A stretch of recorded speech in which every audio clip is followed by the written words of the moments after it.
my sources are still very much looking for it early in the week this next week. But let me get to the Sam Oliver stuff, and then we'll dive more into what I think our timing is and what I'm seeing.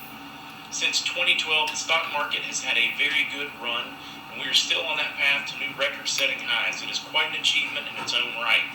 At the same time, the higher these stocks go, the less they can be afforded by the average person. This is perhaps why we are noticing just a few of these stocks lead the way and holding the rest of the market up, such as the stocks that feeds the financial system along with a handful of others. The repo market continues to give credit to a system that would not otherwise sustain itself on its own merits. This is good for the people who have their money inside and generating the system while it is working until it doesn't. At some point, the industrial world and the financial world will need to meet. When it does, something will have to give. These two systems have a natural way of sustaining each other, but is not able to do so at present stock prices. Let's continue to watch the date filter into the system from the U.S.-China deal struck last Wednesday. If it holds, we are okay for the moment, and the repo market will be less relied on to sustain the financial markets. Even this deal doesn't seem to be enough, according to many prominent economists. We are living in a time when the markets are looking for a balance that brings the local economy into alignment with the global economy in a natural and organic fashion. Watch as the world is unfolding into a sound money system that works, always has, and always will. Sam Oliver.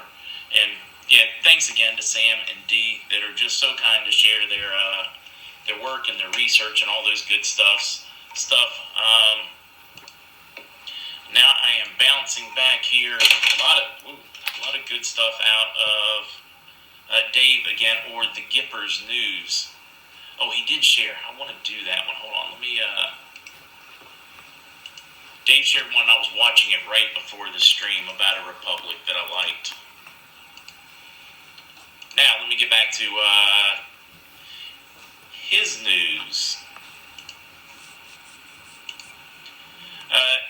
Iran. They are already, I don't know if it's a way of mitigating the fallout with the people, but have already announced an ambitious hardline cleric who is seen as close to Iran's supreme leader will lead the judiciary as it investigates one of the country's most revered and feared institutions, the Islamic Revolutionary Guard Corps, and its rolling down into the passenger airliner last week. And I'm seeing that throughout his news brief on the Iranian thing. It seems that they are throwing people under the bus or other organizations to seem less extreme to the world and make changes, and that is possibly a good thing. They announced this week a second investigation into Comey and leaking. When you look around the world and you look at who's fallen down, you look at Russia right now with the entirety of their House, Senate, whatever you want to call their elected officials stepping down. It appears that this global cleanup is starting. We are just not seeing it as much in the U.S. as we would like to see it, or our press is just more controlled. It's really fantastic things for us happening around the world as far as looking for the global currency reset, in my opinion.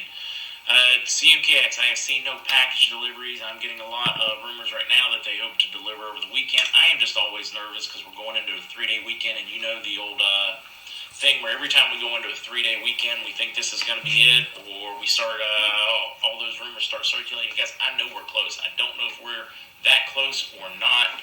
If you listen to my banking contacts, we are right on it, and this is it. But they have historically been wrong every time so far.